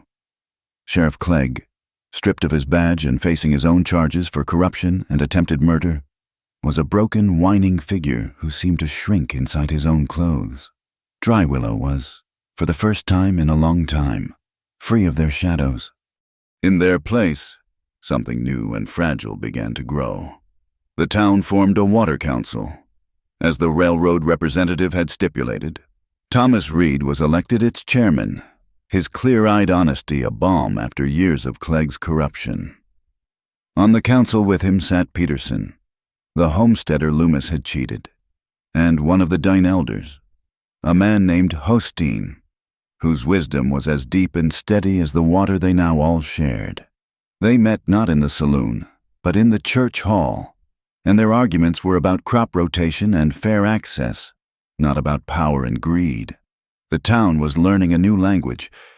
Weeks passed. The heat of summer began to soften, and one evening, a miracle occurred. It began as a whisper, a change in the scent of the air, the dust settling instead of rising. Then came the first fat, deliberate drops of rain, spotting the dry earth like dark coins. Soon it was a steady, gentle drumming on the tin roof of May's boarding house, a sound so welcome, so cleansing, that the whole town seemed to exhale at once. Evelyn sat on the porch swing, a half-finished cup of tea growing cold in her hands. Listening, the rain washed the world clean, and the air filled with the rich, intoxicating perfume of wet dust and creosote bush. It was the smell of life returning. Ash sat on the top step, his back against a post, his long legs stretched out before him. He was not speaking, but carving a small piece of juniper wood, the shavings falling in fragrant curls at his feet. They had fallen into an easy silence in these past weeks, a comfortable quiet that did not need to be filled with words. The tension of the chase and the trial had drained away, leaving them both weary, but whole. "I used to hate the rain back in Missouri," Evelyn said softly, her voice barely rising above the sound of the downpour. "It meant mud and damp, and a chill that got into your bones." She looked out at the street, where the water was running in little red rivers. "Here, it sounds like a blessing." Ash looked up from his carving. "It is the end of the long thirst," he said. He set the piece of wood aside.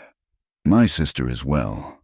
Calloway told us where they had taken her, to a silver camp in the mountains. She was made to cook and clean for the miners, but she is strong. She is home now."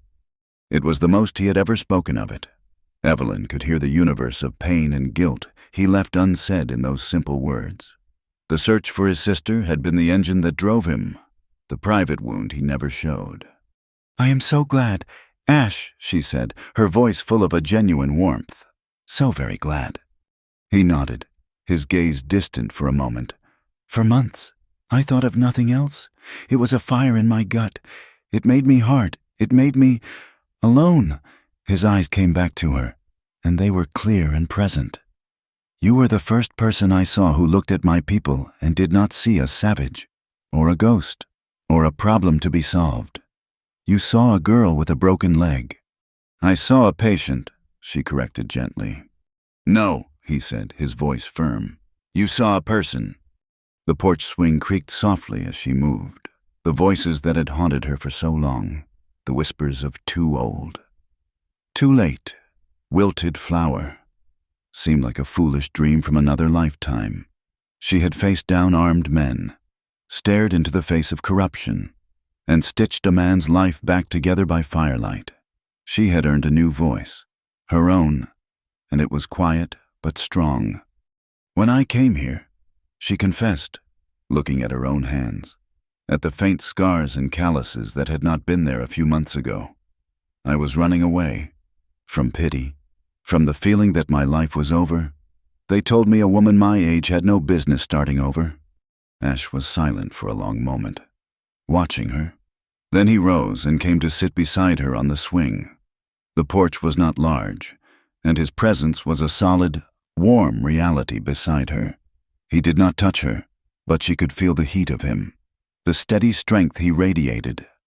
Among my people, he said, his voice a low rumble, age is not a fading. It is a gathering. You gather wisdom, you gather strength, you gather respect. When I look at you, I do not see the years you have lived. I see the life you have in you. He reached out then, his hand covering hers where it rested on her lap. His fingers were long and calloused, but his touch was surprisingly gentle. Her breath caught. It was a simple gesture, but it felt like the culmination of everything that had passed between them. The sandstorm, the jail cell, the fire, the dance. It was all there, in the quiet pressure of his hand on hers. She turned her hand over and laced her fingers with his. She looked at his face, at the high cheekbones and the strong line of his jaw, at the deep, dark eyes that had seen so much pain and yet held so much life. Slowly she leaned in, and he met her halfway. The kiss was not a thing of fire and passion. It was as gentle and as welcome as the rain. It was soft and searching and full of a deep, unspoken tenderness. It was a kiss that tasted of relief, of gratitude, of a peace so profound it felt like coming home. When they parted, they simply looked at each other. The truth of their feelings finally laid bare in the soft evening light. She raised her free hand and gently touched the scar on his arm, the one her own needle had made. It was a faint, pale line now, a permanent mark of the bond forged between them. I do not know how to do this, he said, his voice rough with emotion. How two people from different worlds stay together. I do not think we are from such different worlds. Ash, she whispered. We both know what it is to fight for a home. We both know what it is to be told we do not belong. He nodded. He reached up and slowly, reverently, untied the indigo scarf from his forehead. It was the same one he had worn the day they met. It was faded from the sun, soft with wear. This was my grandfather's. He said, he told me it holds the color of the sky at twilight, the safest time of day. It is a part of me. He took her hand, the one that was not holding his, and gently, he wrapped the soft blue cloth around her wrist, tying it in a soft knot. I wanted to be a part of you. Tears welled in Evelyn's eyes, but she did not let them fall. She understood the gift. This was his promise, his pledge, offered in the language of his people. She reached into the small sewing basket May let her keep on the porch and pulled out a spool of simple, strong red thread. She wound it several times around her finger, then broke it off. She took his hand, the one with the faint scars from his life as a scout, and she tied the red thread around his wrist, a bright, startling circle of color against his skin. In my world, she said, her voice thick with feeling, a red thread is sometimes used to tie things together so they will not be lost. It is a promise that you will find your way back. They sat like that for a long time, their hands joined, their wrists bound by the symbols of their two worlds, now one. The rain began to soften, the drumming turning into a gentle patter. From down the street, They heard the sound of footsteps on the wet boardwalk. Reverend Malone appeared, a broad smile on his face, his coat collar turned up against the damp. He saw them sitting together, saw their joined hands, and his smile widened. "Good evening," he said, his voice warm. He did not intrude, but stood at the bottom of the steps. "I do not mean to interrupt. I only came to say that the council has agreed. The first harvest festival and the blessing of the water will be held in 2 weeks' time." He looked from one to the other, his eyes twinkling. "I was thinking it would be a fine day for another kind of blessing as well. A dual ceremony, if you will. One in the church for the town, and one in a circle, with the elders, for the land. A new beginning for Dry Willow ought to have a proper start." He tipped his hat to them and walked on, leaving them alone in the cool, rain-washed twilight. Ash looked at Evelyn, a question in his eyes. She answered him with a smile, a real smile, one that reached deep inside her and filled her with a light she thought had been extinguished forever. The rain had stopped. In the west, the clouds were breaking, and a single, brilliant star had appeared. It was a new world, and they would face it together. A year later, the scar on the landscape that was Dry Willow had begun to heal. The most profound change was not in the town itself, but a short walk from its dusty main street in the canyon where the heart of the valley lay, here, where the water trickled from the rock. A small, sturdy building of adobe and timber now stood. It was both a schoolhouse and a clinic, its wide porch facing the rising sun. Beside it, a large, smooth stone had been set into the earth. Carved into its surface were 2 inscriptions, one in the elegant script of English, the other in the angular characters of the Dine language. They told the same story, the story of the spring, of the fire, and of the community that had chosen to share rather than to fight. The stone was not a monument to a victory, but a marker of a promise to remember. Evelyn stood on the clinic porch, a smudge of chalk dust on her cheek, watching the children play under the shade of a newly planted cottonwood tree. There were homesteaders' children with sun-bleached hair, and Dine children with eyes as bright and dark as obsidian. They were playing a game of tag that seemed to involve a great deal of laughter and very few rules. Inside the clinic, Kiona was carefully rolling bandages, her movements neat and precise.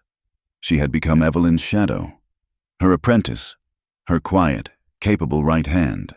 She had a healer's touch, and the people, both settlers and Dine, had come to trust her. Evelyn was no longer just the town nurse. She was its teacher. She taught the children their letters and their numbers in the morning, and in the afternoon, she tended to the sick and injured, her skill and compassion having long since silenced the last of the gossips. The voices from Missouri were a distant echo now, a foolish memory from a life that belonged to someone else. She had not started a new life here. She had found the one that had been waiting for her all along. Ash was often gone for days at a time. His official title, the community's water warden and scout, he rode the long, dry washes and the high mesas, monitoring the water levels, helping settlers find the best places to dig their wells, and ensuring the fair distribution of the precious resource during the dry months. He was a bridge between the two communities, his knowledge of the land as valuable as any legal document. He still searched for word of other Dine families who had been displaced by men like Loomis, but his search was no longer fueled by a frantic, solitary grief. It was now a part of his work, a steady, patient mission to mend the broken pieces of his world. Today, the entire community had gathered at the stone marker for the first anniversary of the Water Council's founding. It was a celebration of the harvest, a day of gratitude. Thomas Reed, his face now bearing the confident authority of a leader, was demonstrating a new, more accurate water level gauge to a group of eager young men, both white and Dine. He was teaching them the science of conservation, passing on the knowledge that had almost cost him his life. As the celebration began, a wagon carrying a few land surveyors, strangers on their way to a job farther west, stopped to water their horses The men watched the unusual gathering with curiosity. One of them nudged his companion, his gaze fixed on Evelyn, who was standing beside Ash near the stone marker. "Look at that," the man said, his voice a low, carrying sneer. "That must be the old woman they say the Indian took up with. A face like a road map and hair gone to gray. What could a man like him possibly see in that?" The words, meant to be private, drifted on the still afternoon air.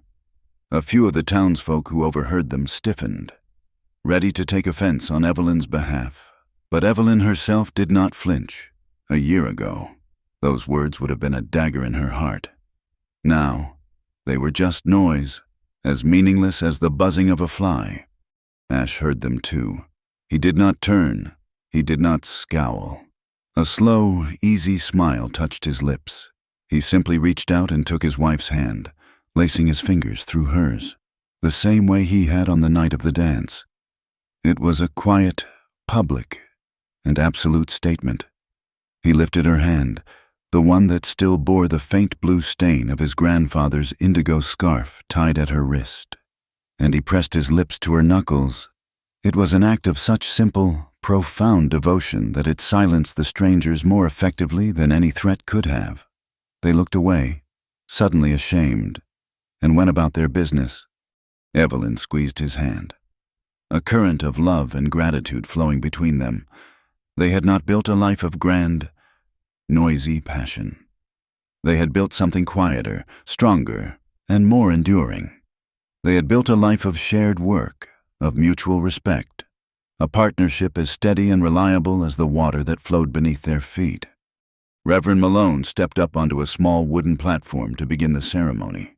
He spoke of community, of forgiveness, and of the responsibilities that came with a shared blessing like the spring. As he spoke, a rider approached from the east, a mail carrier on his way from Prescott. He dismounted and handed a thick, official-looking envelope to Thomas Reed. Reed opened it, his brow furrowed in concentration as he read the legal document inside. A slow look of astonishment spread across his face. He held up a hand, interrupting the Reverend, who paused in confusion. "Folks," Reed said, his voice filled with a sense of awe, "this is from the Territorial Court in Tucson. It is the final ruling on the Dry Willow water claim." He took a deep breath. "They have not only upheld our local agreement, they have cited it as a new legal precedent. The court has officially ruled that in arid territories, significant underground water sources discovered on public or treaty lands cannot be privately owned. They are to be considered a public trust, to be managed by a council representing all local interests, including native tribes." He looked out at the assembled faces, his own eyes shining. "What we did here, it is not just our victory anymore. It is the law." A stunned silence, deeper and more profound than any before it, settled over the canyon. Then, a single homesteader began to clap. He was joined by another and another, until the air was filled with a joyous, thunderous applause. The people were not just celebrating the water. They were celebrating the discovery of their own collective strength, the knowledge that they had not just saved their town, but had forged a new and better way of living, a principle that would now protect others. Later, as the sun began to set, casting long, peaceful shadows across the canyon, Ash and Evelyn stood alone by the stone marker. The crowd had dispersed, heading back to town for a shared feast. The air was quiet, filled only with the laughter of the last few children and the eternal murmur of the spring. Ash traced the letters of his own language carved into the stone. "Tue ina," he read softly. "Water is life." Evelyn traced the English words below it. "And the human spirit is what keeps it flowing," she added, finishing the thought that had become the town's unofficial motto.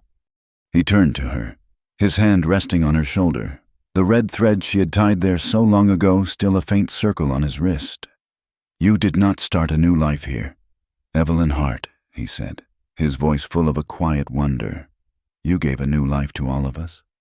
She leaned her head against his shoulder, her heart full.